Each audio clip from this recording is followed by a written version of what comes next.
Oh, Mo's dead, dead, dead, dead, Mo's dead.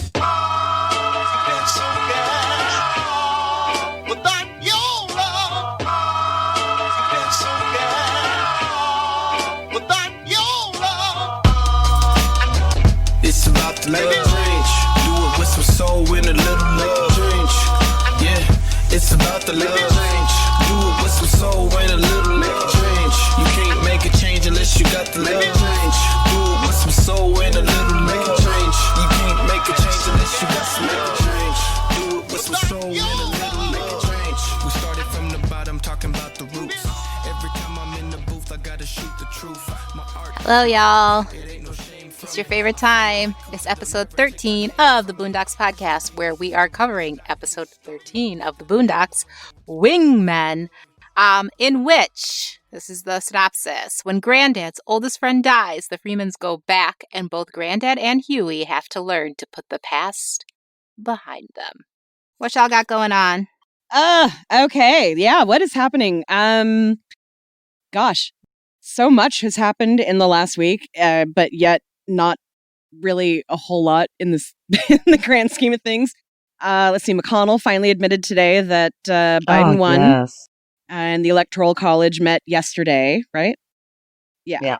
And so that's there is no way whatsoever that this is not happening at this point, short of some kind of like violent, uprising of Proud Boys who, the best they could do over the weekend was rip up and burn a couple Black Lives Matter signs from what I saw.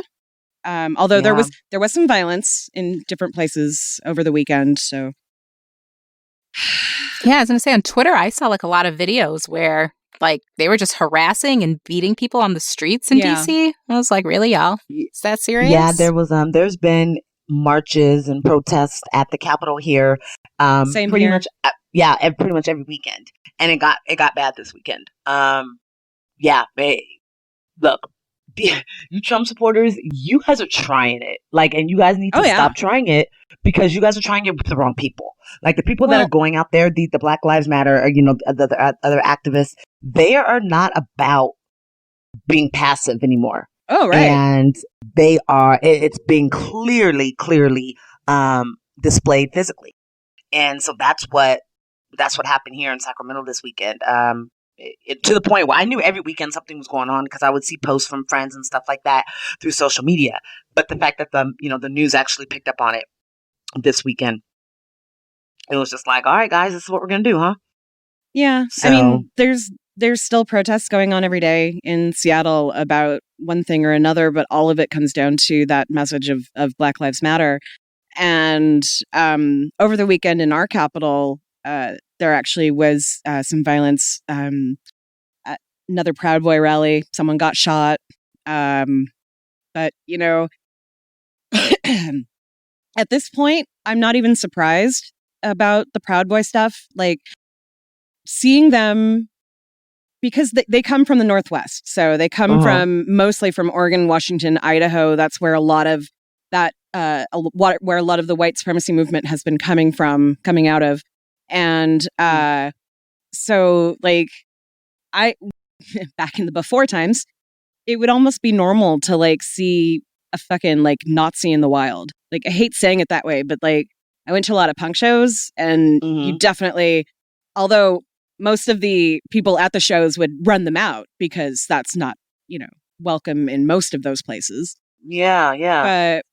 But it wasn't oh my God, look, that guy has a swastika. No, it was oh, did you hear so-and-so has a swastika? Yeah, they're going to try and cover it up, but they don't really care that much. That was the conversation in Seattle. So, wow. Anyway, so, I mean, by the time this episode comes out, maybe we'll be in civil war. I don't know. I mean, I feel like he's starting to give up in a way. Trump knows that he lost. It's not about Trump. It's about the people that have basically been brainwashed and are so into this idea of Trump as the supreme whatever. That's the thing. Proud Boys look at Trump as one of their leaders.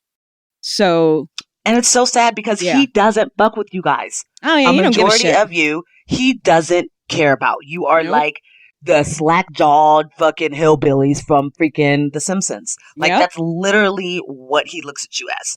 And he thinks that you're not smart, which you kind of proved his point because you voted him in. Mm-hmm. You know, and you thought that he was going to do things for you, like bring coal mining back. What year is this, guys? Why? Right? Why would that ever happen? But yeah, it's people go, oh my God, I'm terrified for the next 4 years. It's not going to end. What's not going to end is the people that are just his allegiance. Yeah, I think we'll hear from him every now and again, but I think he's going to dwindle away. And only mention when they have to mention former president. He's if he doesn't get put in federal prison, then he's gonna have his own media empire. Like he's already started. It's you're so nice to say empire, girl. We don't want to. That's his intention. The whole thing, all of this shit was so that he could build up enough people to give him money to keep doing the shit that he wants to do, which is be a celebrity. He doesn't want to be president. He just likes what comes along with the presidency, which is the popularity. It's all about the popularity for him. So the fact that he lost, had no desire to actually win, like in the initial, right? Shit. But when he lost this one, he's never lost before, and I don't believe that he's become like unhinged or whatever, or like muttering under his breath, like some rumors have said. I think that he knew right from the beginning, okay, I've lost, but how can I spin this? And what he's done is rake in millions of dollars on this false premise of fighting the election results and about the runoff vote in Georgia, yet none of the money that he has raised is going toward anything to do with either of those things. It literally can be just put in his pocket. Like, this is the end game is popularity and money with this man. He does not give a shit. He is worried that when he gets out of the presidency that he's going to be arrested. That is the only concern he has at this point.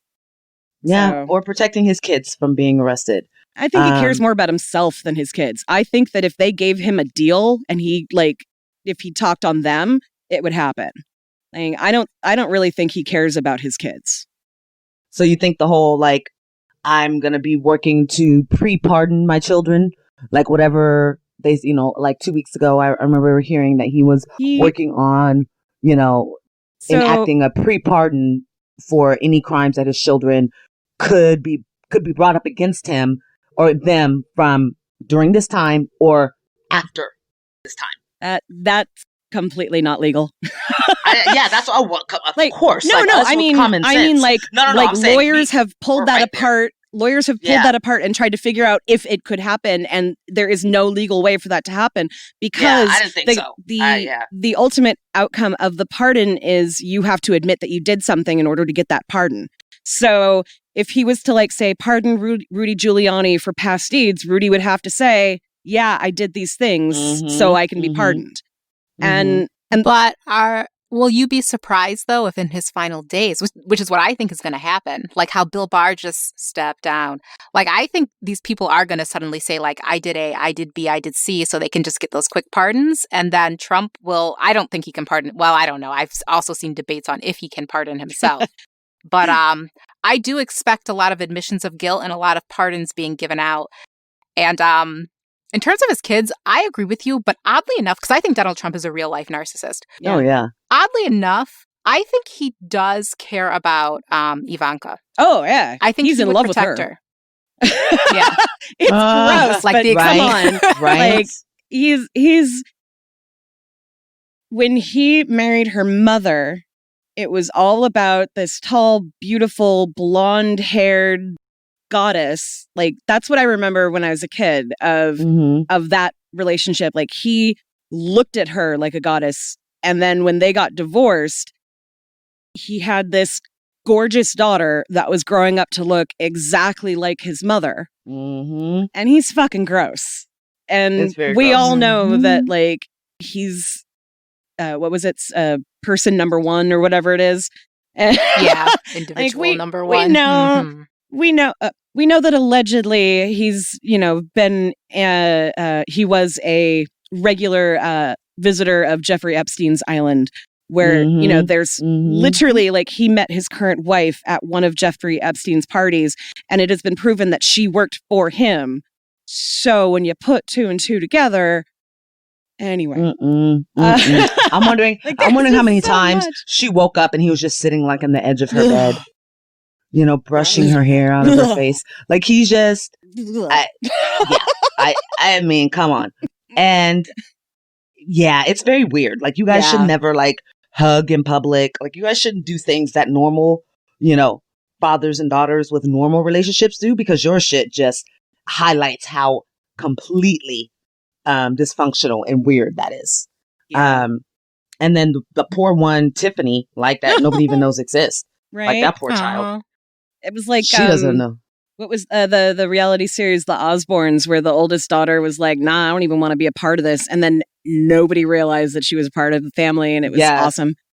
Like that would be me if I was ever around like a friend who got famous. I'd be like, I'm not signing any of the releases, so anything you film, you got to make sure I'm cut out of it. Yes, that was like the Jenners, the oldest Jenner, son. Until that's right. I think he got a check from Keeping Up with the Kardashians, and all of a sudden, him and his wife were always on the vacations and all that shit. But I mean, I think that was for a whole different reason. Like they were all aware of, Bruce and his desire.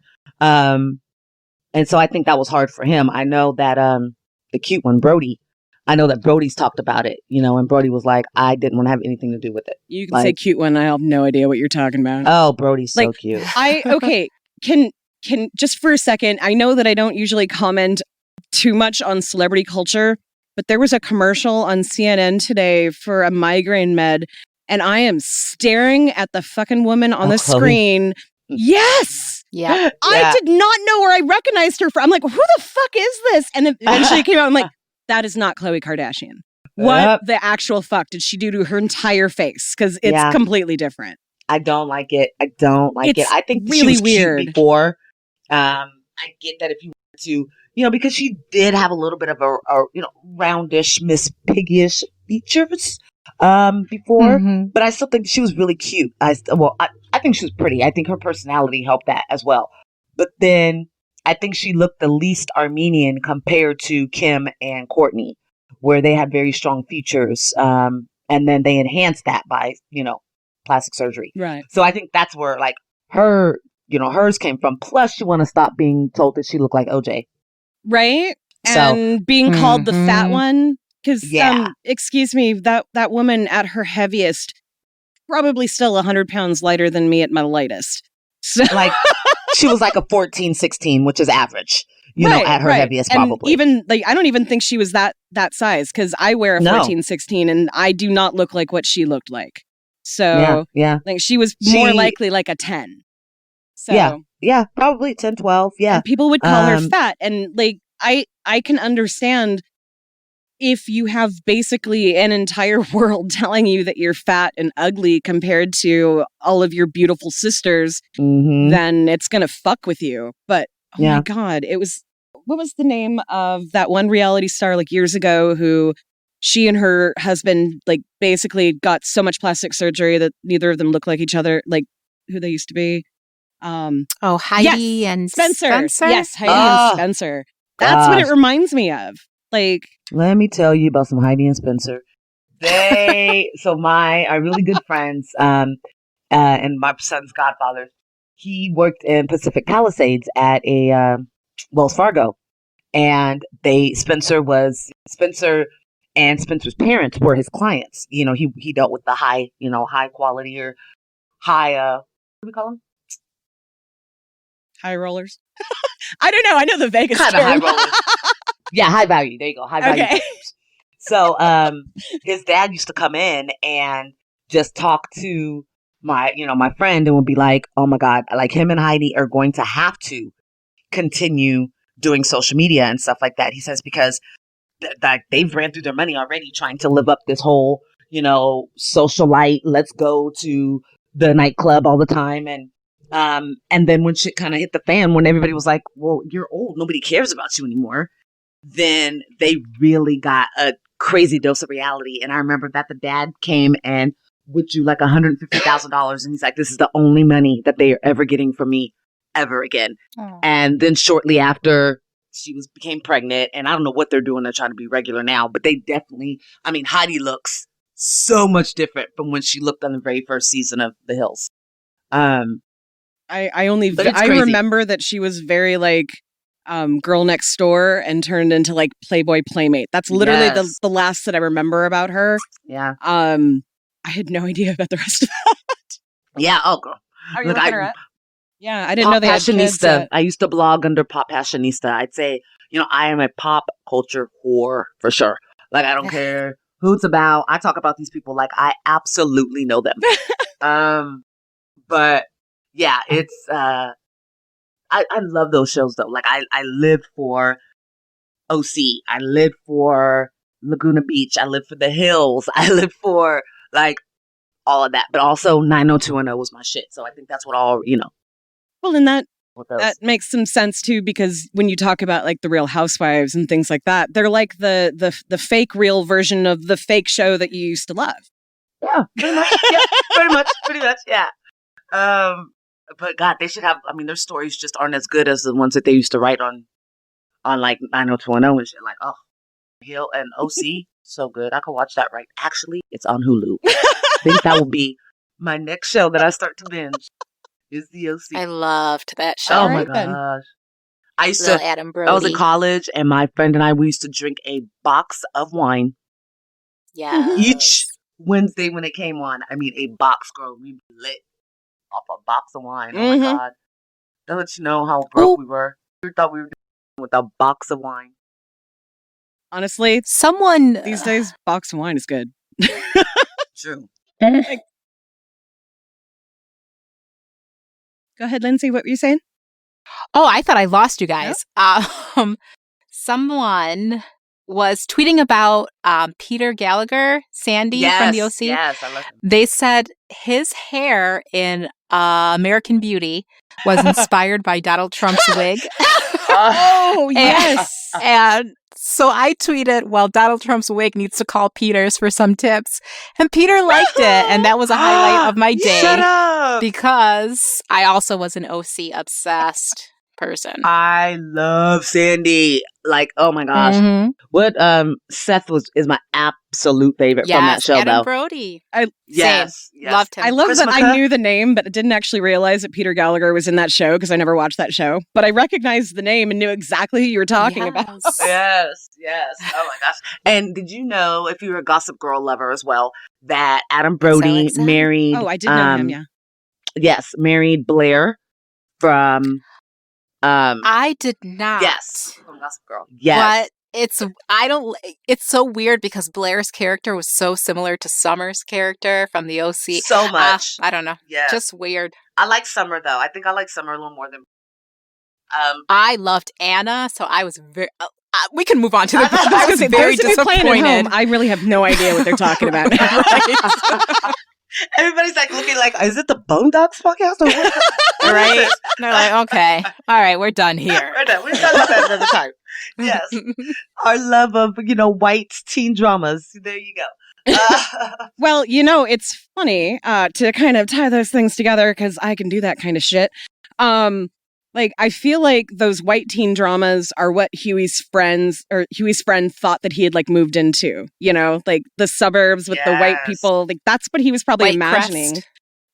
The rich, snobby white people. And I don't blame him. I guess I would probably think the same thing if my friend was moving from the inner city to the suburbs of another state. Yeah. Still an asshole. It's so funny because if you guys remember, if you've ever had a friend that, you, for some reason or another, you guys lost touch, and when you guys thought you were still cool, then you found out that they were in their feelings about it. Yeah. And of course it's because kids at that age don't know how to decipher the feelings that they have. So for him, he was a little jealous, I'm sure. Yeah, we had never heard of him before, so obviously Huey wasn't staying in contact. You know, although Huey said that he had tried to message him a couple of times, and his friend was like, I was busy. You know, just I think Huey started to realize maybe that his friend was kind of ghosting him, but was hoping that it wasn't true. Yeah, that's true. That's true. I do know that his new friend got on my damn nerves, though. Oh, Jesus Christ. Oh, yeah. Do we? Well, I feel like we're getting ahead of ourselves, right? Like we should, probably just play. I mean, it all flows, but we should probably play the Huey v. Jasmine conversation just to kick this off, But I'm going to get to see my best friend, Cairo. Cairo is your best friend? Yeah, but I haven't talked to him since I moved. How can he be your best friend if you never talk to him? I don't think I have a best friend. Sucks for you. Well, they'll never come back. Have a nice life. Bye. Oh, and before that, she's like, do you want to come over and play? Do you want to come over and watch TV? You want to come over? Like, she's basically like, come on, friend, let's go and play, friend. And he's like, you know what my husband said? He said he didn't even realize she was throwing it at him. Right? She was throwing it. I was like, right?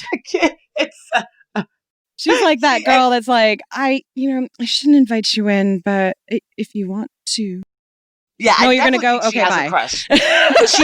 I think that she's more of Riley's age than Huey's. But you're always, when you're younger, you always like the older brother. So I think she definitely. This was the first time that I looked at it like that, and I go, wait a minute.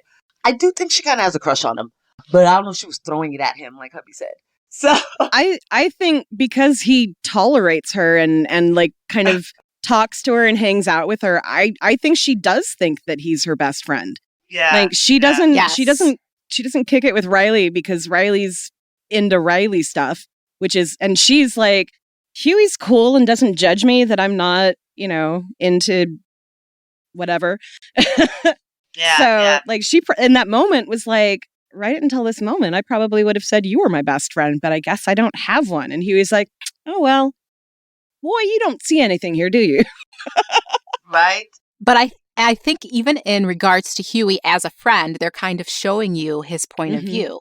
So Jasmine views him as her best friend. Even if he doesn't feel the same way, he's just oblivious to her feelings whatsoever and only concerned about seeing his old friend, who he hasn't been talking to that much. And it's just kind of showing you, I guess, that Huey's a little bit of a self-centered sort of friend. Or like a friend who doesn't, I don't need to text my friends all the time. But some friends need that constant connection. Yeah, that's true. Yeah. Especially at that age. Yeah. And I think with her being, biracial, probably played a little bit more into it as well. Like finally having like that acceptance from somebody who's completely black. You know what I'm saying? And somebody who's from the city. And I guess mommy has more clout. You know what I'm saying? Like who's definitely more official. So I think that kind of plays into it as well. It's actually funny. Dean earlier was reading the comic, and do you want to tell what you brought up to me?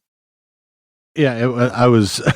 There was a scene of Jasmine and Huey hanging out. This was in the comic strip, and he's got an afro pick in his hair, and she's like, "What's that?" And he's, "My afro pick. You want to use it?" And she goes, "No. Why would I need that?" And he's like, you got an afro," and she's like, "No, I don't." And she is so opposed to any idea about that, and so he decides he's going to have an intervention. So he goes over to their house, and Sarah, the mom, opens the door, and she goes, "Can I talk to Tom Dubois?" And it's a black thing, is what he says. And she goes, and she's like, "Well, I've worked for the NAACP for so many years, and I might be able to help with a black thing." He goes, I need to find out what I can do about Jasmine being in Afro denial." And then Sarah turns around. "Tom, Huey's at the door." That's so funny. I think it's funny. I thought the reason why I wanted him to retell that is because in the comic he hangs out with Jasmine a lot, and so I can absolutely see her as seeing him as her best friend. But also he's the one person who's completely different than everyone she's probably ever met in her entire life. And her idea of blackness does not resonate with her, like her own self-image, which I can relate to very hard. showing it to me. Yeah, it's funny. So in the comics that I've seen with Jasmine with a single ponytail in the back, that's what my hair looked like when I was a kid. It would be slicked back and then a giant afro ponytail, essentially. So, like, I get it. I know this feeling very well. Yeah. Wow. Yeah. It's I had a really good friend when I was growing up. And she was biracial and had just beautiful long hair and just, her skin tone. And growing up in, a very rural town, like Elk Grove, I used to do things like wear a sweatshirt over my butt because that wasn't what was attractive to all, to all the boys there. Not until I got into high school. And I was like, girl, you better take that sweatshirt off. Banging back there. Dean but is I was always just very envious of my friends that were biracial and felt that they had it much easier. And, having a child, having my oldest son who's a little representation of Heinz 57. He's everything. I remember asking him when I felt comfortable, approaching the subject to him, like, how do you feel being biracial? And he's like, I don't know. I know that I'm white and I know that I'm black.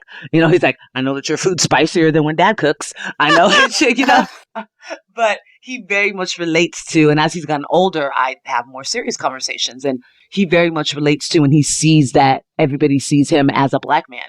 But he just sees himself as Jalen. He doesn't, he doesn't, I think he's just a great representation of both of his parents. But I do tell him, like, you're down in LA, you are fair skinned, you are, very, very, very handsome. Your girlfriend is blonde hair, blue eyes, needs a very serious tan, but she's a sweet girl. And, you have to remember that most people are going to look at you and go, what is that black man doing with that white girl? Not go, oh, he's probably Portuguese and Hawaiian and black. Like, they're not going to look at him like that. So, yep. I have those conversations with him, and he's pretty well adjusted. So, I think that's a topic that once Black people as a whole, once we become a little more succinct and become feeling like we're whole, then we will probably start being able to deal with, the issues that biracial people, deal with, and bring that more to the forefront. But yeah, I think it was Jasmine's a good representation of that and where we were in, what year was this? 2004? Yeah. 5. Yeah. I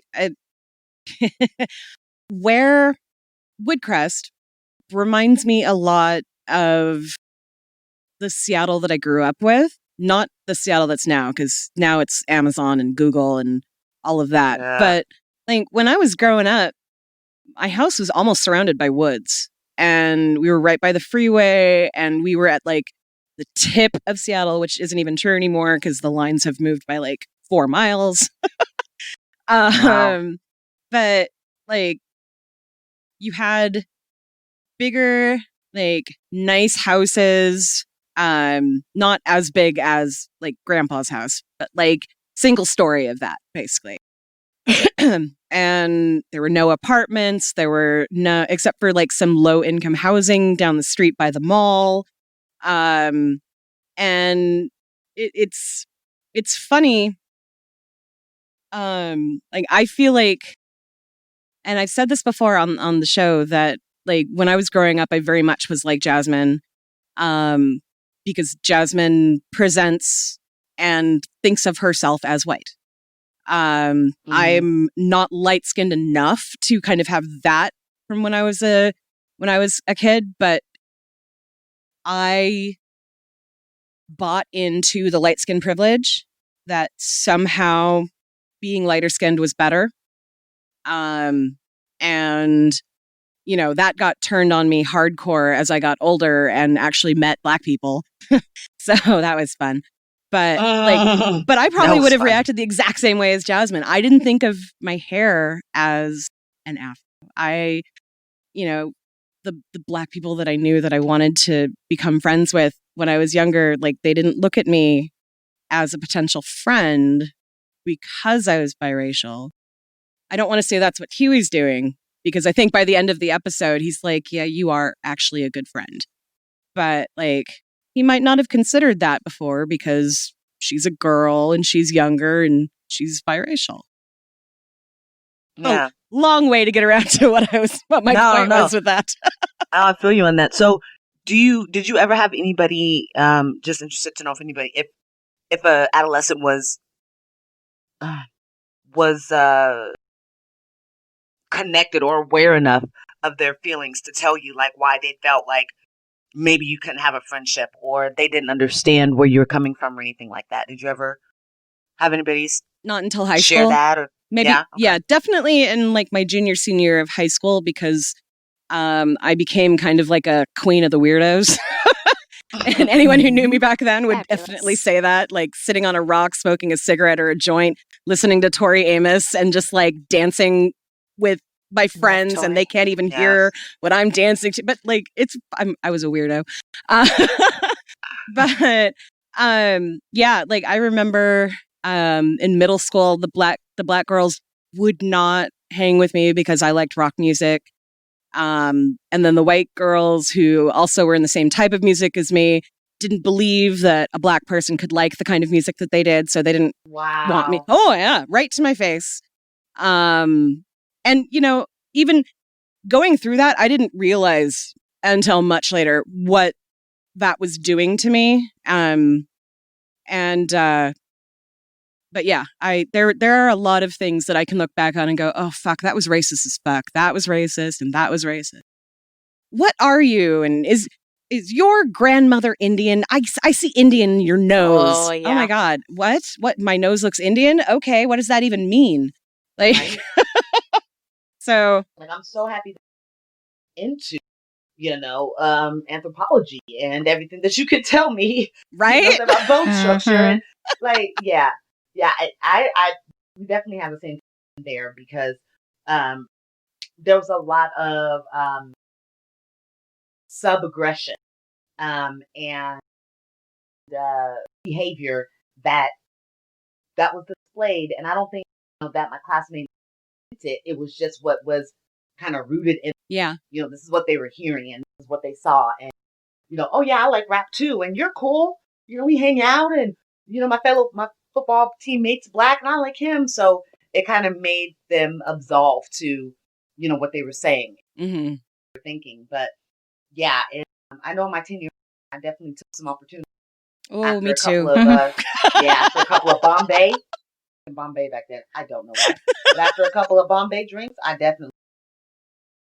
I literally had my tits practically out, and Dean, like, we were newly dating, but like, I don't know. We'd been living together a couple months by the time I had that. So I was just like, I got a hot rockabilly player, and my tits are gorgeous, and you wish you were me. And I love it. I totally had that attitude all night. Good. And you know what? People were probably like intimidated and like, oh, whoa, who is she? Like, I really wanted my reunion to be like Romy Michelle's. Oh, like, yeah. Like, yeah. That so much. But I just wanted it to be retribution in a way. And it's funny because I didn't really need it. Yeah. Same. But you kind of realize how much high school and that time fits into who you are, as an adult. Oh, sorry guys, the Warriors game's on TV as right now too. So this is like basketball. I love the hardcore Warriors fan. But your ADD back kicked in. Back to what I did love, what I did want to bring up, I know it's not one of the quotes, but what I did really like is how you got to see a glimmer into their past life. Yes. That aunt to whoever it was that, called. Aunt Cookie?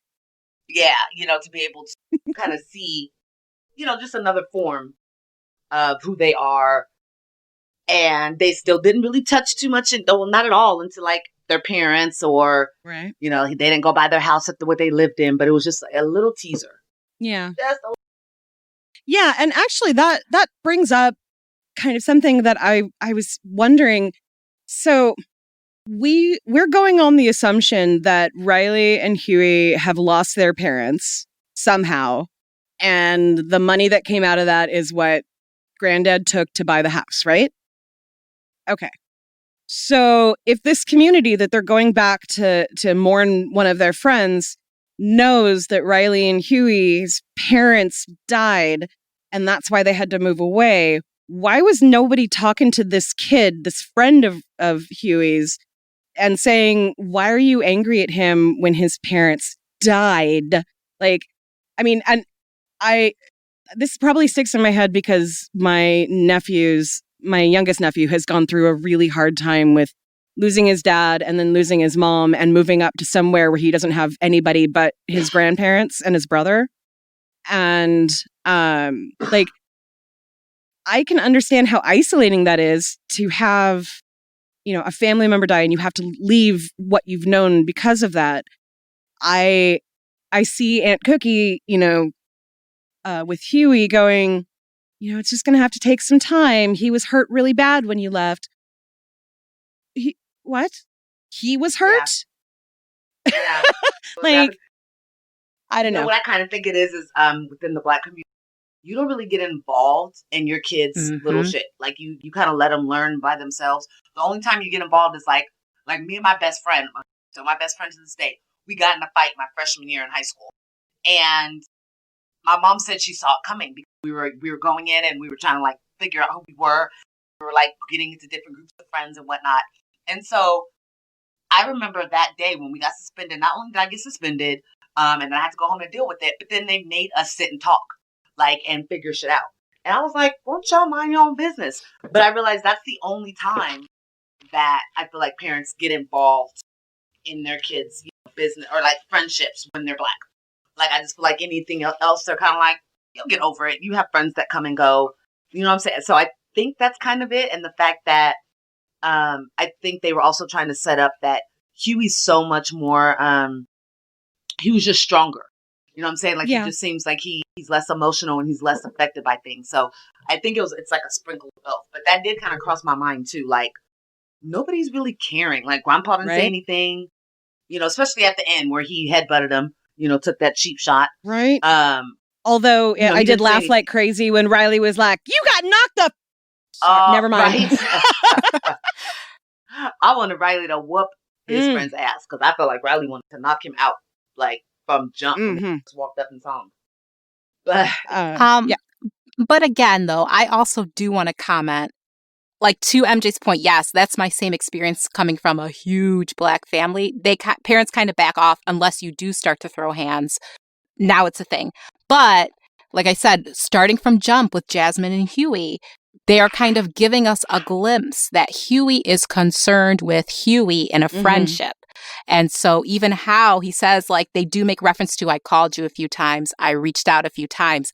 I don't think he was really probably keeping up with this kid much, even in his grief. So, like, think about it from a kid's perspective. Like you said, even if you are that friend who's dropped, you may not possess the empathy or emotional development to really kind of think outside of anything other than you've been abandoned by your quote unquote best friend. And this is where every school system in America fails its children because they think that learning math and reading is more important than having a counselor available to children who are going through things. Like, we actually had to raise money with the PTA to get a full-time social worker at our school when we have like huge population of trying to think of the right word, unhoused at my school. A lot of children who are pretty new into America, some fresh from refugee camps. And we still had to raise our own money for someone who would be able to work with them on that social emotional level that every child really needs to learn a lot. One thing the pandemic did do, at least in my district, is it shifted the focus more from drilling for testing into the social emotional learning that every student needs right now. And that's, I'm I'm really, really happy that our superintendent has decided she's not going to ask for an extension of her contract or whatever it is. She's basically resigning, because I think that she's been wrong more often than not, in my opinion. But when it comes to that, when it comes to realizing that, I mean, shit, kids need that in a normal world, but right now, especially, a lot of kids are grieving not seeing their friends. And what worries me is hearing, that it's your experience, both of your experiences, that parents maybe don't pay attention to that end of it as much in Black families. Like, I feel like that's going to be where you really start to see the deficits between kids that are thriving in the pandemic and kids that aren't, I guess.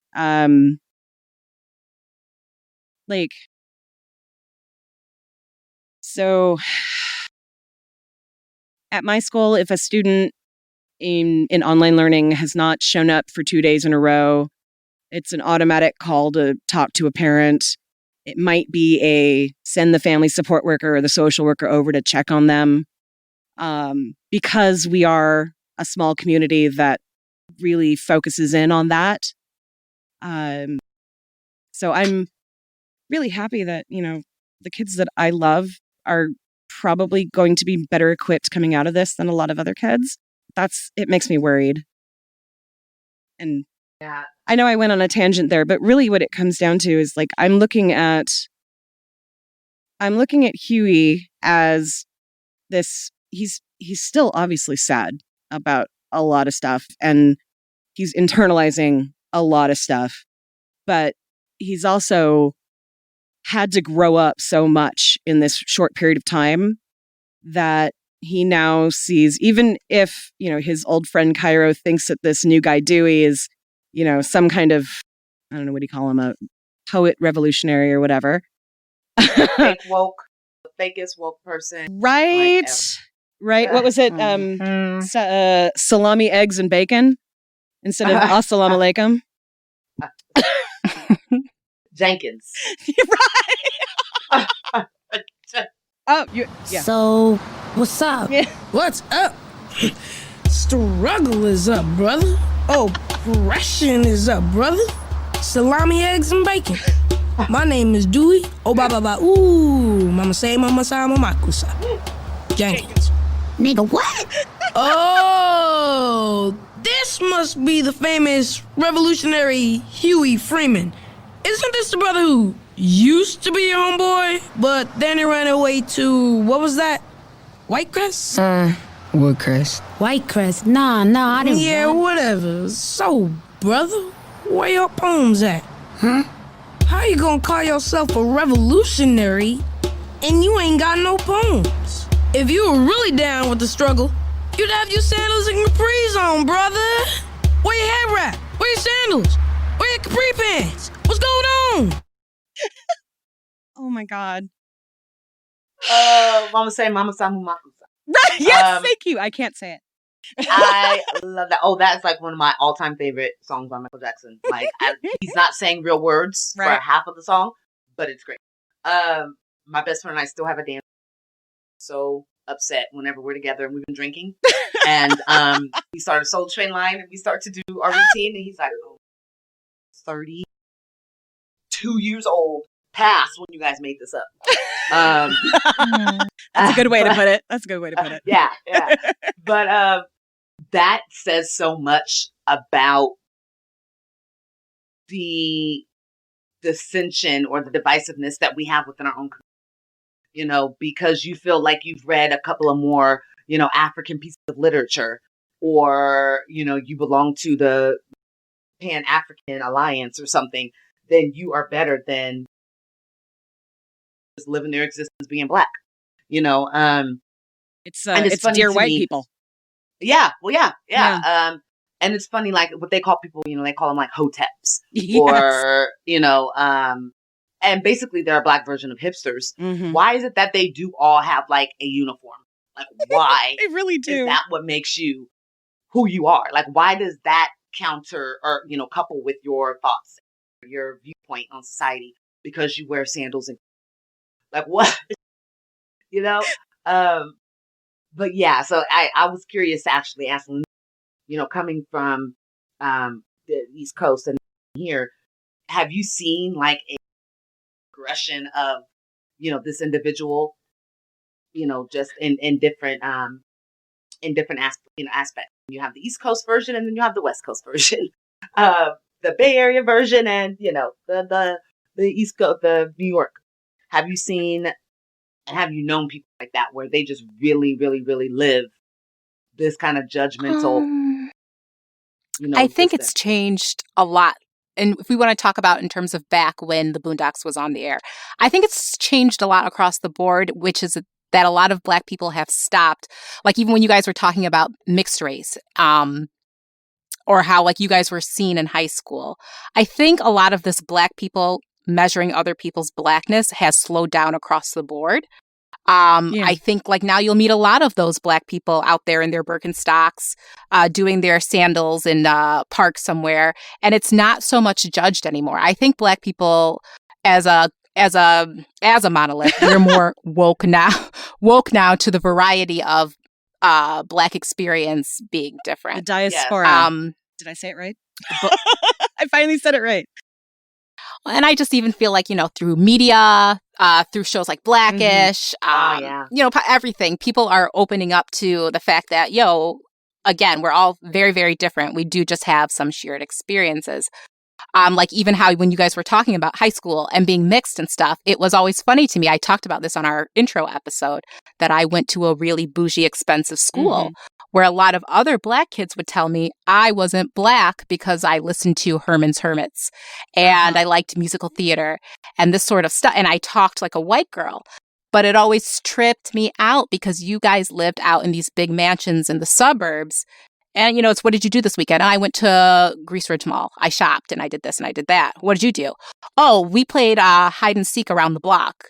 Like we were doing hood shit. And to me, like hood shit was like my measure of being Black. To them, listening to rap music and, sagging their uniform pants was their definition of being Black. But we were all dumbass kids. Yeah. You're all fucking Black. Right? So knock it off.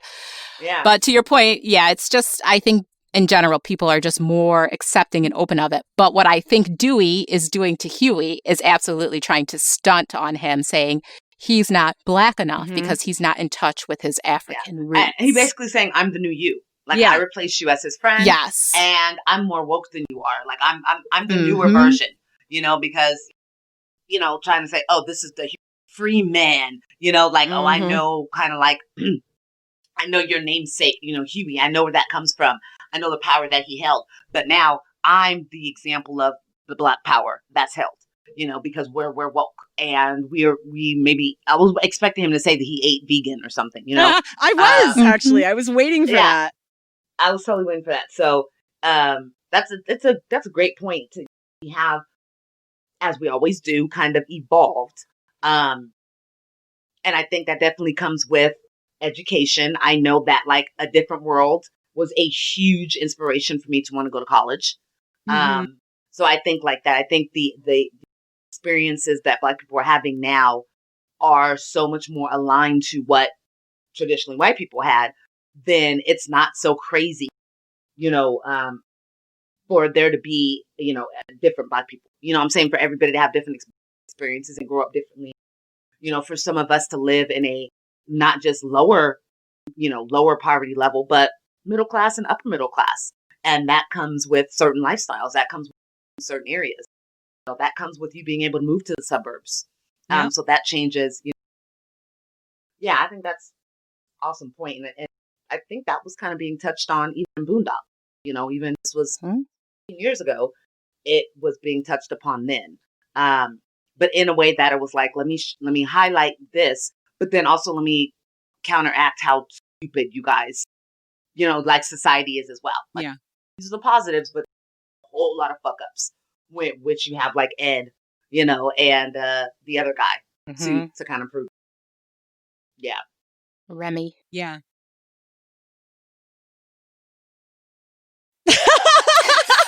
It looks so good. Boondocks Podcast, sponsored by Right. Ooh, I'd be in for Totally that. kidding. Right? We all Oh, would. If they could send us chicken tenders at each episode, Or fire. Ezels. Let's do Ezels in here around here. I like that. Do y'all have an Yeah, Ezels sounds- down there? Just the name alone. Let's Mm-mm. go. So Ezell's chicken used to be like the best chicken I have ever had in my life, and then the guy and the girl that owned it split up, and the wife got to keep the name of the restaurant. So the guy with the original recipe actually does Heaven Sent, I think, or Heavenly Sent, or something like that. Whole new chicken chain that's started up around here. Oh wow. He's like, look, I know where my bread is buttered at Right, chicken, so right. I'm gonna continue on. I do find it God. funny though that she kept the name, which was his name. But anyway, She's like Tina Turner. yes, that's exactly what I was thinking. Yes. Well, I mean, that's awesome, and especially that they can. I mean, I don't know if they ended their relationship, on good terms, but when you have a business and you're married, oof, that could definitely bring up something. But look, remember when I come to visit, the places you're going to take me to. Oh yeah, I'm gonna take you down to the south end of Seattle where the actual Black people live, and we'll go to actual Black people stuff because where I live, it's all white people. No, I like white people too. So Oh, I don't.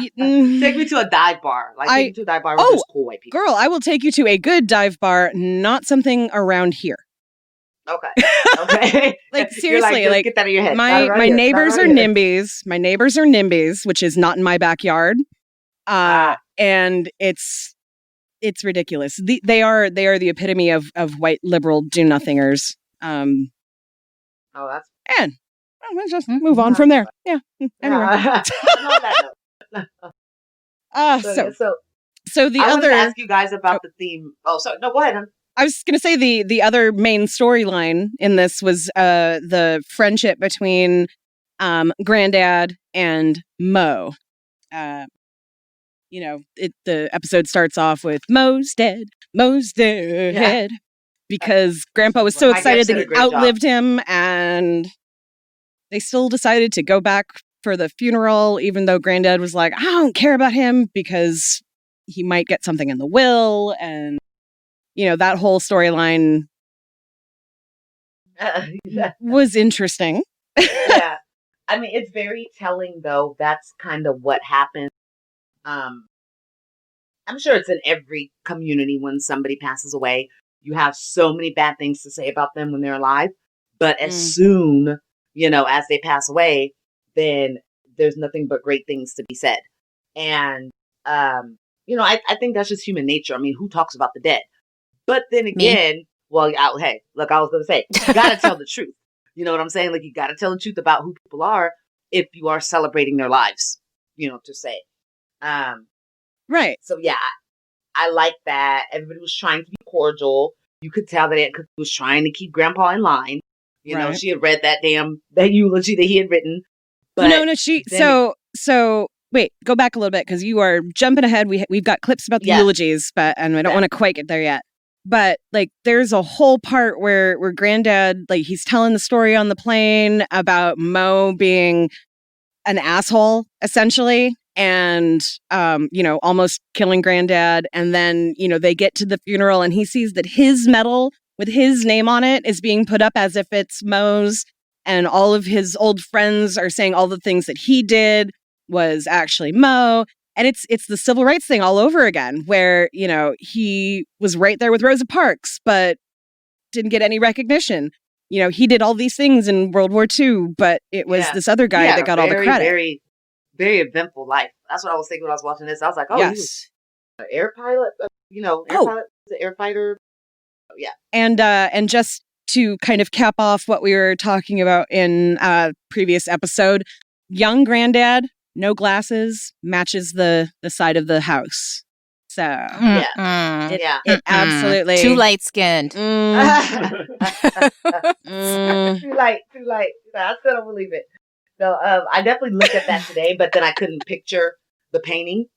And I already told my husband he was right last week, so I didn't want to. So no. I get it. And then don't forget too, Granddad was courting what's her face at the funeral. So, Maybelline. yeah. Oh man. Which Maybelline. ooh. Yeah. Yeah, and she remembered Granddad. She remembered him very well. And then, which was funny because nothing ever happened. Right? I think, yeah. I think Grandpa had it like that. Apparently. I mean, he didn't remember her name, but he knew he was in love with her. So I think that Granddad's taste was a little bit in the players category. If this girl was like giving her number to him and making out with him and, you know, maybe doing more stuff that was implied. Yeah. And for that time, I'm not saying there's anything wrong with it because hell, Granddad did not actually ask her out on a date. No, so never. Right. Nobody asked for her number and never called her. Right, exactly. So there's all kinds of things going on here. And, you know, Granddad's point of view was this woman whose face he can't remember, name he can't remember, but she broke his heart. So that's the thing that his friend did to him. Is his friend broke his heart by stealing his girl. I think Grandpa has a lot of regrets of things that he, just desires that he wanted and things that he wanted when he was younger that he didn't for whatever reason. Yeah. That's part of why I think like kind of lets Riley get away with shit because as we've said before, he's living through it, in a way. And it's such a new time. Yeah, it's in such a new time where there's videos where asses are on your TV and, and it's okay for you to date a younger girl who may or may not be an actual prostitute. So for him, and these little flashbacks and this little, these stories are giving you that look into the introspective and Grandpa, like live your best life. Like he is still a happy guy in his existence now, but he definitely has some regrets about things. And that plays into his relationship with me as well, I think, because he never got his shine, you know what I'm saying, about things. So another regret. And, they had this adversarial relationship where Mo probably didn't think of it as negatively as Granddad did. I mean, Mo did end up calling him like, an asshole or whatever, but it just last week. It was just last week. But, I'll be honest with you, I will call my best friend an asshole to her face. Yes. I will call him an asshole, this man sitting next to me, pretty constantly. Our engagement photos are us flipping each other off. Literally, that is what we did all those years. Yeah. So, it's very indicative of male relationships. I think, in a way. I have a lot of that. I get a lot of that. Yeah. Well, being the guys MD. don't call each other. Yeah, guys don't call each other and talk on the phone for 2 hours. Mm-hmm. You know what I'm saying? I ask my husband all the time, did you talk to your frat brother? He's like, why? We talked last year. I'm like, last year? What do you mean? Like, what? That is Dean and his best friend. Oh my God. Hey, did you know that so and so is engaged? What? Yeah, it's on his social media. Oh, yeah, I haven't talked to him in a while. Well, you should call him. Oh, I talked to him a couple months ago. It'll be fine. I'll talk to him I don't know, Christmas, something like that. I don't know. Yes. What? There was a comedian the other day that had the best jokes. I don't remember who it was, but he was like, men's text conversations from when they're 20 to, compared to when they're 40 are way different. He's like, when they're 20, it's like, oh, did you get with that girl after the club? Oh, yeah, I did. Or are we going to get on that freaking, Xbox freaking, contest we're going to have or whatever? Oh, I can't wait to get to Vegas. And then when you get 40, oh, it's Kevin Hart who said it. When you get to being 40, you're like, oh, man, you guys know my stomach's been hurting lately. And I don't know what's been going on. Maybe I should go to the doctor. And there'll be no response. But then 2 weeks later, it'll be like, man, maybe it might be that gastritis. Conversation. Yeah. And I'm not doing the joke well at all. I'm just, but. That's right. Okay. It was gout. Yes. We just saw that not that long ago, did we? Yeah. What's gout? Yeah. So I know when you're 20, it's like, what's gout? But in your 40s, it's like, ooh, that's bad. My auntie had it, or, and that's very true. That is so very true. And that's just another major difference between men and women. But I think that was the display there that Mo had love for Grandpa. And I think he enjoyed pissing Grandpa off. Yeah. And that was the temperature of their relationship. Yeah. Then this next clip then would be Mo from the grave talked Granddad into giving a eulogy and even wrote it for him because, you know, he knew that he might need a little help. Yes. So kind. Mo Jackson was an asshole. You didn't do Mo Jackson was a petty, immature, selfish man. Oh, he was good at one thing. That's bringing the worst out of everybody he met. I came up here because I thought Mo wanted to make things right. But it was just one more chance for him to make a fool out of me. Yeah! And that nigga owe me $5. He owe me money. Please, I think it's time for a poem. So funny. So the part I was referring to obviously was right before that clip where, you know, he's like, Mo paid my rent over 50 times and like all these outrageous claims that just got getting bigger and bigger until Granddad finally was like, fuck him. And like ripped up the eulogy and then said that little part there. Which I think if more, you know, funerals and eulogies were straight honest, you know, it would be, everybody gets up there and they tell a funny story that makes people remember, you know, oh, that was them. But I think if somebody got up there and said, like, okay, my 30-some-odd birthday, man, did it way too hard. And ended up being carried out of the VIP with vomit all over me by one of hubby's frat brothers who just threw me over his shoulder with vomit and everything. And the next day, everybody was like, that was so much fun, lit, best thing ever. I want that story told. I want somebody to be like, do you remember when that bitch got so drunk, drinking Tito's, to then go into Hennessy like she knew she wasn't supposed to, you know, put life stars together. Like that, you know what I'm saying? Like that's the kind of stuff I want the truth. You know, I want people to go, oh, you know what, she kind of procrastinated sometimes, but she came through when you needed. Like, really be honest. Yeah. About who that person was. Grace was like that. Before she died, one of the things she made all of us promise was that we wouldn't turn her into some kind of like hero or martyr. Like we wouldn't tell all of the silly stuff. Like we would talk about, you know, the way her nose would flare when she would get pissed off, but you could tell when she was winding up to rip someone apart. And it was like, just that, like she wanted people to remember her as she really was, which was a sometimes raving asshole bitch, but most of the time the most like sincere and loyal person you would ever meet. Yeah. Like that's the kind of thing, like nobody's going to sit up there and go, she was so beautiful and blah, because fuck that. That's not real shit. So I get what you're saying completely. I agree with it. I think though, like a dual thing going on here, which is funny because I'm of the opposite thought. I've talked a lot about this on our other podcast. Love my daddy to death. Y'all, my dad died from COVID recently. Yeah.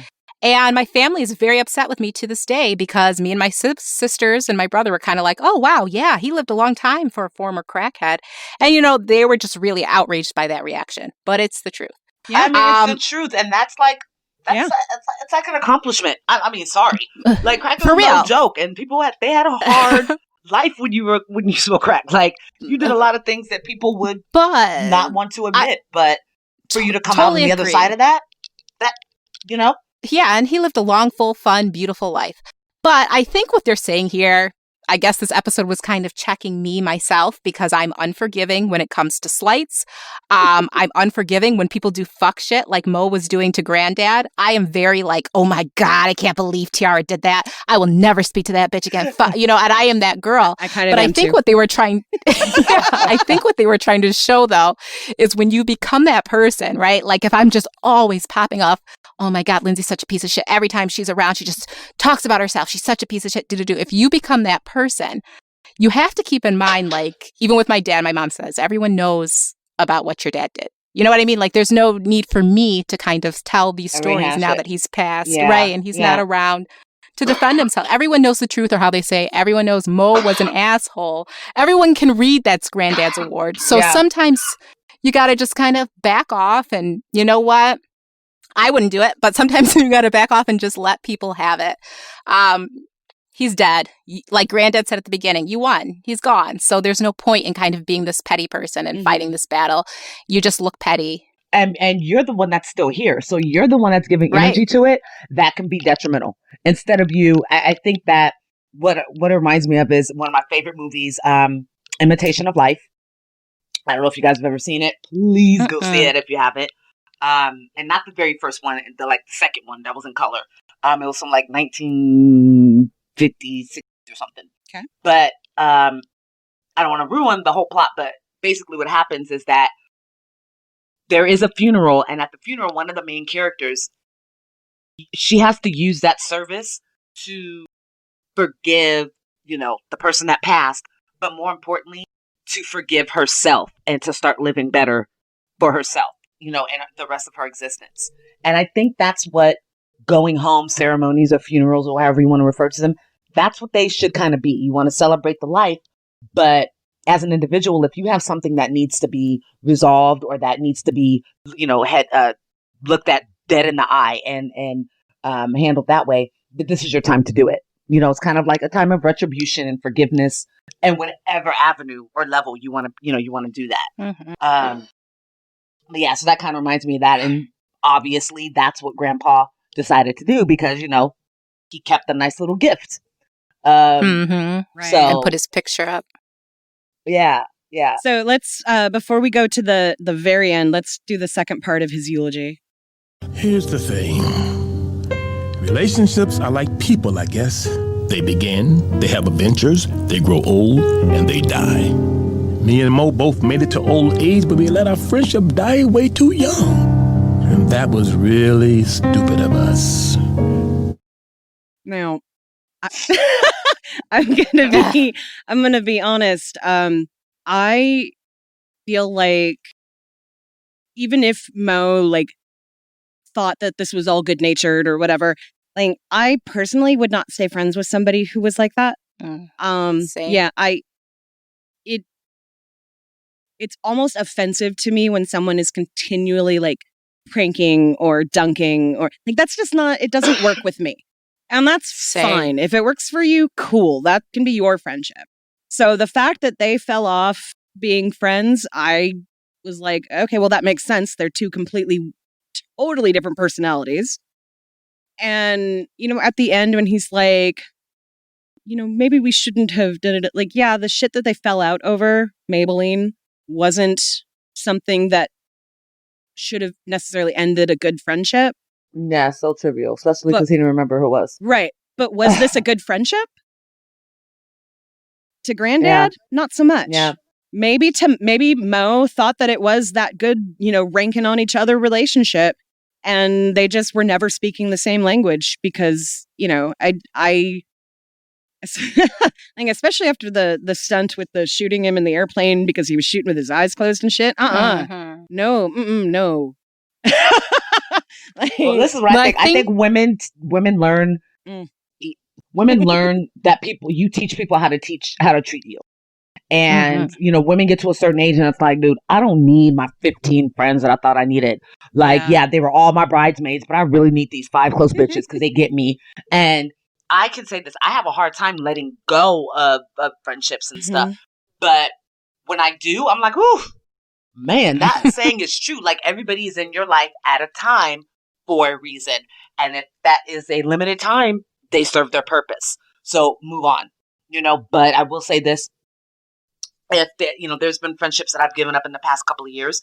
If some happen to come back around with the proper apology, I would look up to it because I'd be open to it because there's history and things there. But if there is nothing you can bring to my life, and I don't have a fleeting thought or moment about move on, we move on. I will nod at you when I see you in public, but other than that, have a blessed life. I'm just not going to be a part of it. I think for men, it just ends. With men, it's just oh yeah, I was friends with that guy. Oh yeah. Well, and I think social media has changed that especially since the rise of Facebook, which was not around when this show, I don't believe it was around yet. No. Yeah. But the way that with Facebook, it's almost like you feel bad when you unfriend somebody, but really what you're doing is trimming the bush so that you're not getting overgrown. Like that. Yep.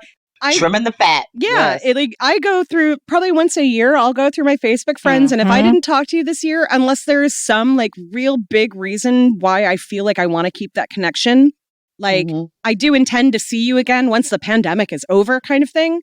No, I've definitely gotten rid of a lot of people that way. But I've also had, some of those people come back a little bit later and go, oh, I thought we were friends. I'm not your friend anymore. And I'm like, oh, we hadn't talked, so I didn't know. Oh, well, I always loved seeing your stuff. And I'm like, oh, in that case, I can totally keep you on there with the understanding that I don't have to try and pretend that we're still friends.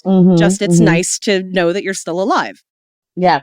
So, I mean, my biggest thing as an Aries is I don't like when people try to make me like them. Yeah. Like I'm very like, don't. Like that shit gets on my nerves. Like that makes me like not like you even more. Just let it be, But on social media, I think I keep more people now because of my brand and the persona and podcast listeners and things like that. But if you don't add anything to my life. If you are detrimental, if I see a post of yours that bothers me, you know what I'm saying, whether it be a social issue or political or whatever else, I'm okay with letting you go. Yep. Because we're not meant to be a part of each other's lives, in existence. And I'm okay with that now, where I was not okay with that shit by 35. You know what I'm saying? Like, but I know that, MySpace, I think was the first time that you'd be like, oh my God, wait, I'm not friends with them anymore? Or do you remember like your top 8, top 16? Like I used to just fret over that. Oh gosh. I mean, I had oh my God, I'm not in her top 8 anymore. Yes, I had a whole formula and like a Excel tracker and all this shit, trying to be like, who's gonna be in my top 8? And then when I expanded to 16, it just made life a little bit easier. But that's when we started to be conditioned to likes and to numbers and to the being so having so many friends, and you can have 700 followers. You literally may only talk to 25 of them, so on a daily. But when I was in roller derby, that was totally fine because I could have, 700 people who all knew my name because RollerCon. But and going to RollerCon, cool, see you again. Yeah, everything's great. But now that I've retired from roller derby, I don't, hopefully I'll get to go to Vegas again someday, but I don't go to Vegas every year for RollerCon. I don't see those same people. The only ones that have stayed since I retired are people that I actively still talk to. And, very few people from roller derby have stuck around that I haven't at least kept, a Facebook friendship with. I put that in quotes because, that's what it is. That is what it is. Yeah. And especially Facebook this year. Yeah. Especially this year, because we can't go and hang out with our friends and we can't travel. And a lot of the friends that I've made over my lifetime do not live in the same city as me. So it's really my best friend lives in Portland. My other best friend lives in Vegas. I can't go and visit either of them. So I'm really, really fucking lucky that I live with my other best friend. Because I tell him that shit all the time. He's also an asshole. It's okay. But that's why he's your best friend, though. Yeah, exactly. Yeah. Only an asshole could put up with me full time. So hey, that's why my husband says he's game recognized game. There you go. I like it. I'm gonna start having Russ's song "Asshole" be like the ringtone for hubby, and then the notification for Dean. That's what I'll do. Be like, oh, it's 2 assholes in my life. No, I'm an asshole, you. But taking it back to relationships, though, in the eulogy, I think Granddad's speech is what this whole thing, what everything you guys are talking about right now, what this whole episode is all about, which is how different relationships are person to person. Jasmine thinks Huey's her best friend. Yeah. Huey doesn't even, if I never see you again, deuces, bye. Or so he fronts. Yeah. Like, I think right. Huey thinks Cairo is his best friend. Cairo ain't fucking with you. You haven't talked to me in years. I have friends I haven't talked to in years. You show up in California. Oh, where are you? It's going down. Your family. It's like nothing ever happened. But some people don't feel that way. Yeah. Granddad and Mo, like totally I think they both genuinely did not like each other. I think they both were in a rivalry. But I do think they're war buddies. So there's this sort of level of love between them, no matter what. And that they were holding on to each other, even if in a negative kind of relationship. So that's why Granddad at the end kind of, comes around and does his thing. And then finally, you close it out again with Huey and Jasmine. And like now she's clowning him the way Huey and Riley always clown on her. And Huey can't take it. He can't hang. He can't handle that shit because he is attached to her. Yeah. And that's kind of the realization there. But it's just all about how, relationships are what they are. They don't fit in a box. No one set of rules apply. And that's just what the episode is all about. Yeah. Yeah. Sure. Well, shit. I definitely. That was a really nice wrap up there. That was kind of perfect. Right? Put a great bow on it. Yeah. Because I'm trying not to. I'm going to put down my damn notes. I got nothing else to say after that. I'm trying not to cheer on the mic. But the Warriors are coming back. And it's so fucking good right now. This fourth quarter has been fire. And I am trying not to yell. And if I do, just know that we closed it out. Especially because it's against the freaking Queens.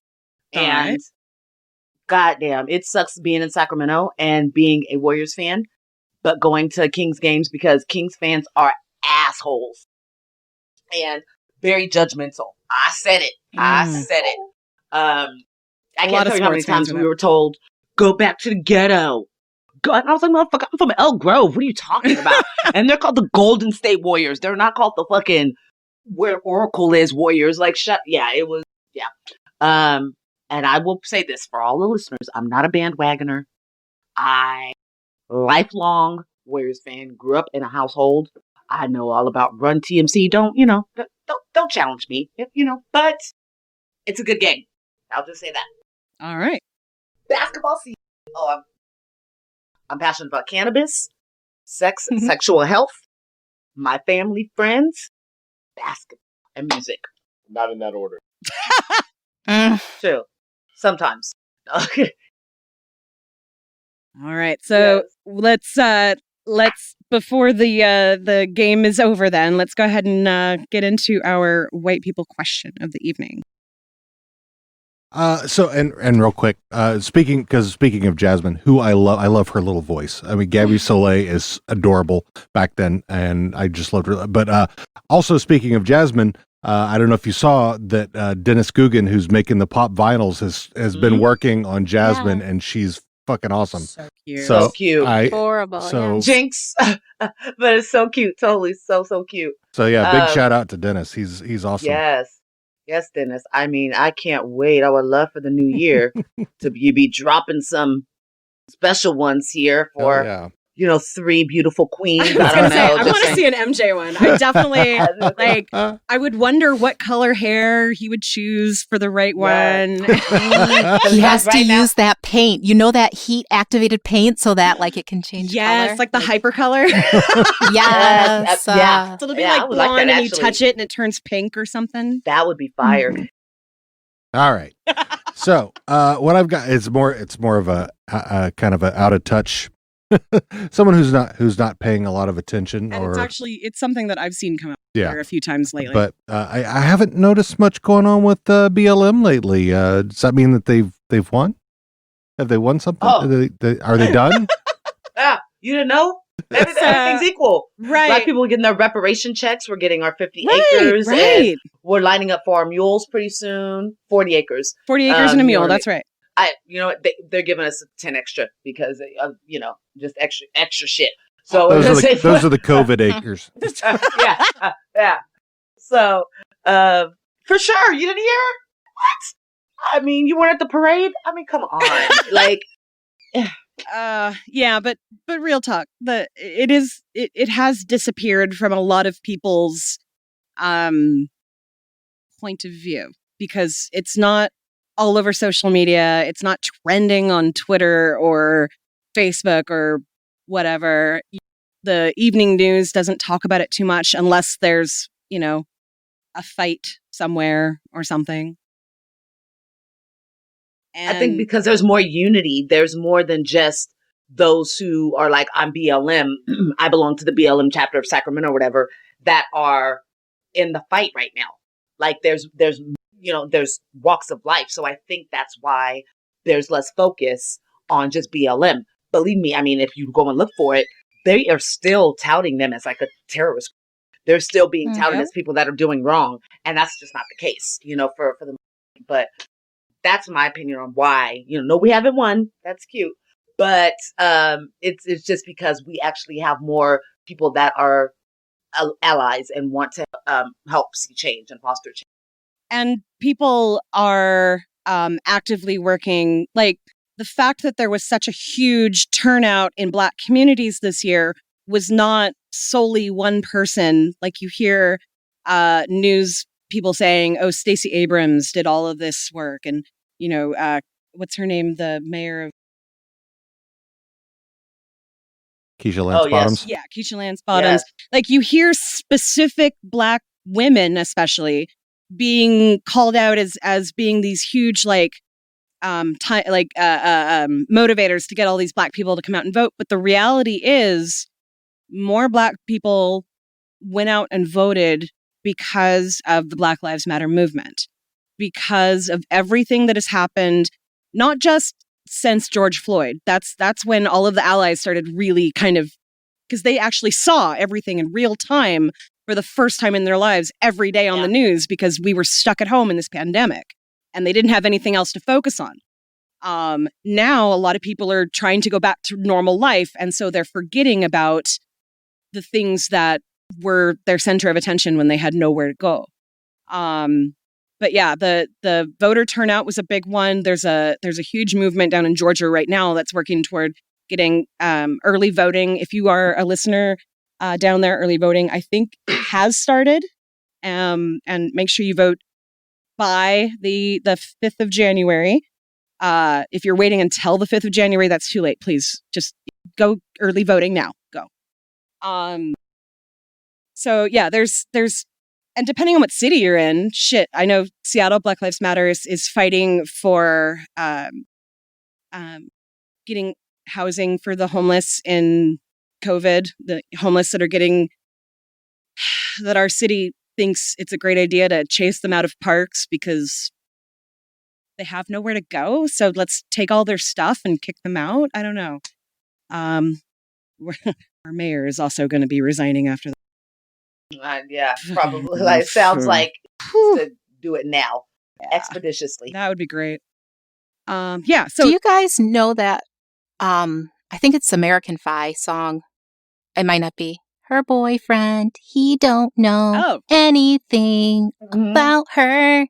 Too stoned, Nintendo. That's what happened to Black Lives Matter. Yeah. Just like, and we're all fucking guilty of it. Me too. Black Lives Matter was a movement before the movement was titled Black Lives Matter, right? It's what the media focuses on that we all tend to gravitate towards. We all hate sex trafficking. But we don't talk much about sex trafficking until Jeffrey Epstein gets busted, and then it's on our minds. Now we're all anti-sex trafficking. We want to go after Pornhub and this and that. Valid. It should be eliminated. But I mean, and this to me, like I can get into some of my really conspiracy theorist shit.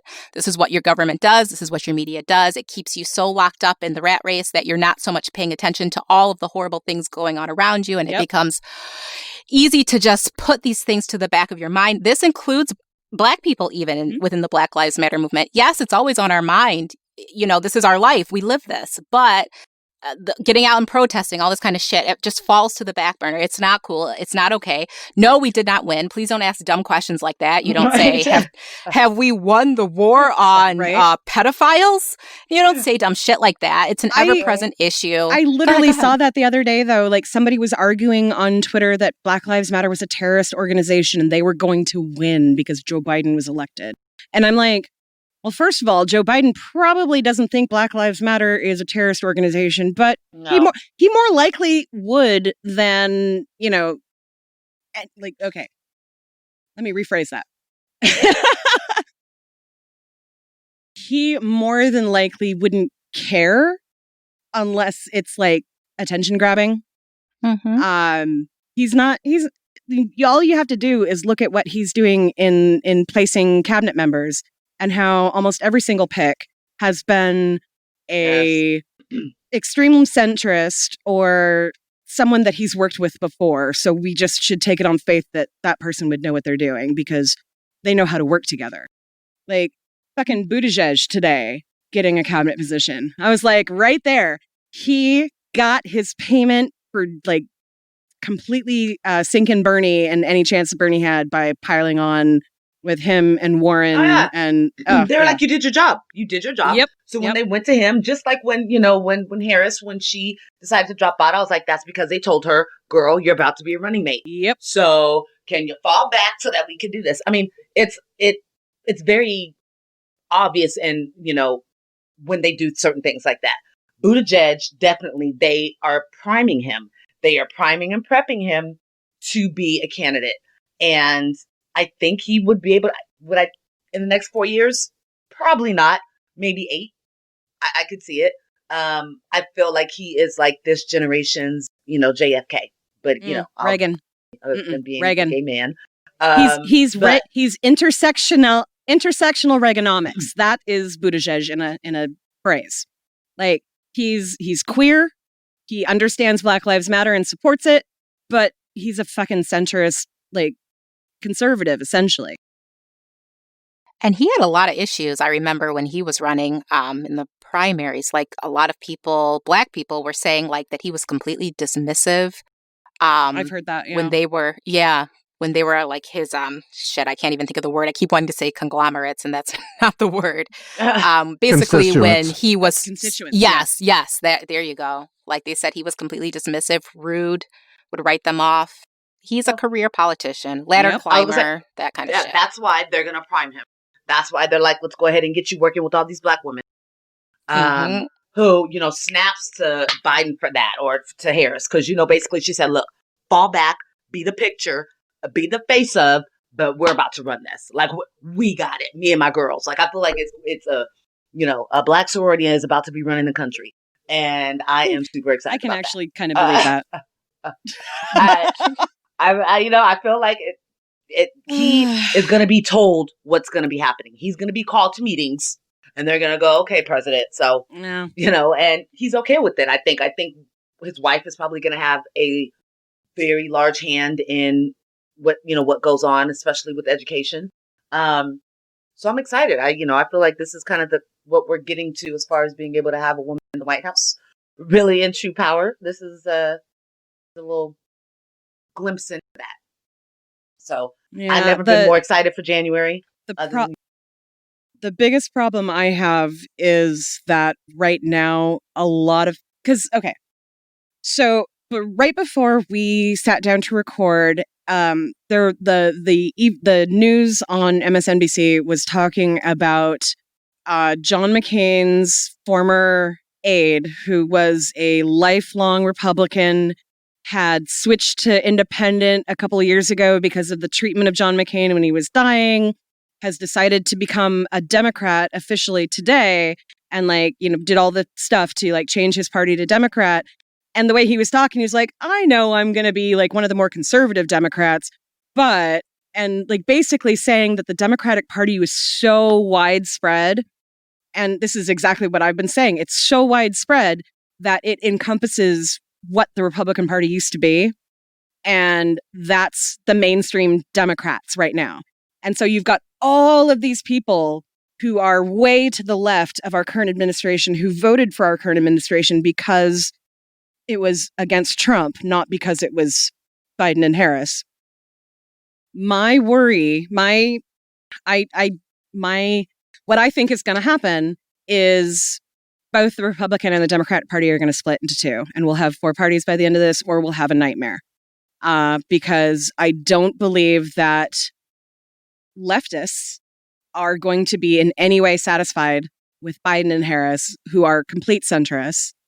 And I don't think, the crazy, Trump support, hardcore Trump cult supporters are ever going to be okay with Biden and Harris. And, you know, I feel like the next 4 years are not going to be very productive for the U.S. if we are able to do much at all and we don't have civil war. The fact that Parler is as big as it is, despite all of the stupid shit that's been happening there. Like, there are literally thousands of people on Parler calling for civil war, like talking about how they're ready and they want to join the fight however they can, kind of thing. And like, if Trump was the backlash for Obama, I worry what the backlash for Trump is going to be.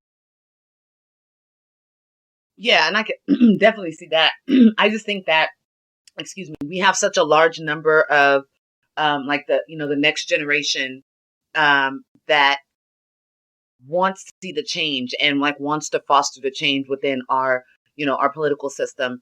And those are the ones that I could see it for the next 4 or 8 years. Maybe there's some residual effects, but I think beyond that, we're going to have people that are in the decision-making positions, and as far as people that vote, that are going to foster the change, that are going to make it where our democracy looks different.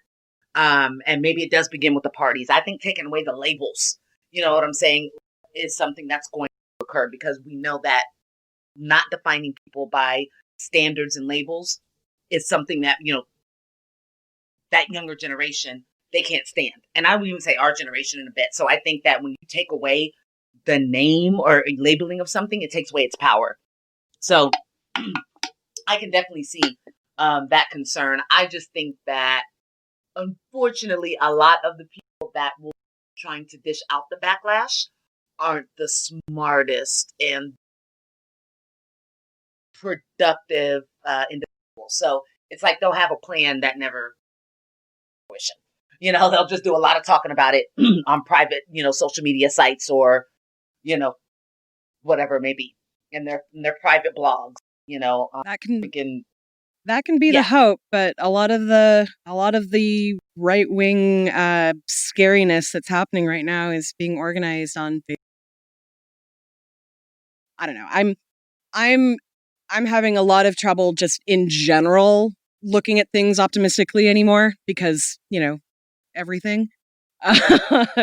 So I very much could be looking at this with as much pessimism as the last 8 months have drilled into me. But, on the other hand, it feels scary, especially as a Black person. Here's one thing to be optimistic about. Trump and allies are 1 and 60 that is in post-election litigation. So yes, and thanks to Mark Elias. So you got like a little crush on him. I do. He's fucking awesome. Him and the guy on MSNBC with the glasses. The right? No. The younger. Oh, Steve Kornacki. Kornacki, yes. Steve Kornacki. Yes. He's like my boo Kornacki. Yeah. Right. Exactly. Oh yeah. All right. Your boy crush. That's cute. I love it. Yeah, I think overall our biggest hope is for us to have nothing but positive thoughts and manifest, the existence that we want to happen. So I'm going to stick with that. That's going to be my hope more than than fear. I like it. Yeah, we've come a long way. So it's kind of that. According to that, question, we've won. And we're all lining up for our reparations soon. So right. Can I close it out with the most pessimistic opinion of all? Okay. Sorry, your opinion. I had to do it. I love your opinions. That's okay. I'm going to smoke a joint after this, so we're all good. It was a global pandemic, and America was hit the hardest. And your government, granted, yes, with Trump at the helm, but your government gave you like what, $1,200? And they're still fighting over giving you money. They want to let the companies off the hook who put people in their jobs unsafely and didn't care, and who were making bets on who would die and shit. Yeah, those are the people that some of your government want to take care of. That pisses me off. They're not the ones struggling. No They're shit. the ones that were still, that were complaining because they weren't able to go to their fucking summer lake house and, have a all-out rager, or the ones that have to wear a mask when they go into Whole Foods. Like, shut the fuck up. Like, literally. Give it to these people that are being evicted during a pandemic. Give it to the people where it shouldn't be normal that there are full little cities of homeless people living on the side of the freeway. And it's completely normal. I could tell you, like, easily, if you said this exit on 99, which is the highway out here, I'd be like, yep, there's one on the right. This exit on 99, yep, there's one. Like, and it's with full barbecue grills and meat lockers and stuff. Like, this is where people are living. This is their existence. These are hardworking people. They're not, crackheads that ruin their lives and that's why they're on the street. But yet you guys want to go ahead and give a break once again to those that fucked up because they don't know how to run their business or they couldn't run their business effectively. And I just want to I want to point out one more thing before we let Lindsay back on what she was saying. But I read something today that like just kind of summed up my view on America right now. And that's if we just take the amount of money that the 3 top billionaires in the world have amassed since the beginning of the pandemic, meaning they still have every penny that they had going into the pandemic, there would be enough money to give every U.S. citizen $3,000 a month for the next 6 months. Shut up. Nope. Billions, hundreds of billions of dollars have been made in the pandemic by places like Amazon and Elon fucking Musk and there was who was the third? I can't remember who the third one was, but that was Buffett? No, he's off that list. Yeah, been off the list. But anyway, go ahead. That's crazy. That literally makes me like literally. I'm like, because they would still keep making money, so it's not like they'd be without. Exactly. But let me just close it out saying this, because I don't think you're going to see much change. Like to be scared. Like, I don't think you're going to see much change in terms of government. Just like how, like I said, my mom grew up for civil rights in the 50s and 60s. Like, and she talked to me one day and said, it's a lot like what was happening then. The feeling you're feeling now, that's how we felt then. Politics always does this thing of like, where like the left becomes more moderate and then the right becomes more moderate. It always is doing this shifting thing. But like how you're saying what's going on in Parler is scaring you, people, then that's what you should also be doing on the other end of the spectrum. You've got to get your shit together. If you want change in this country, it's going to come from the people.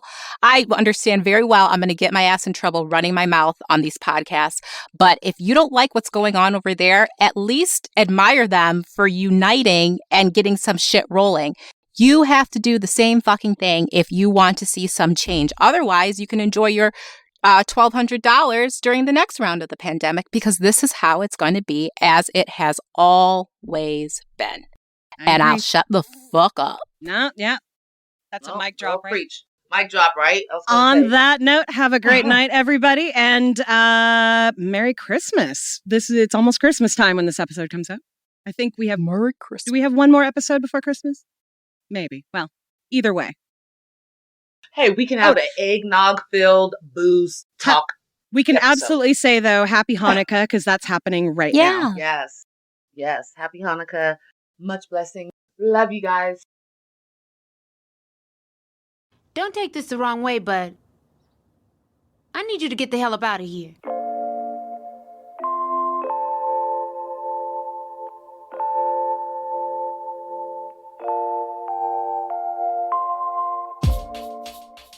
Hey fam, thanks for joining us again as we make our way through the trials and tribulations of the Freeman family. We hope to see you back again next week for The Block is Hot. Want to know where to find us on the social medias or where to subscribe to the podcast? Just head right over to www.theboondockspod.com/links. Have a stupid white people question you want to leave us? Email us at host@theboondockspod.com or leave us a voicemail at 760-933-8636. That's 760-WE3UNDO. Shout out to the artists who've created our intro and outro tunes. Our intro is #MakeAChange by KIRK. You can find them on Spotify, iTunes, and Tidal. Our outro is Good Times by Audio Binger. You can find them on freemusicarchive.org and YouTube.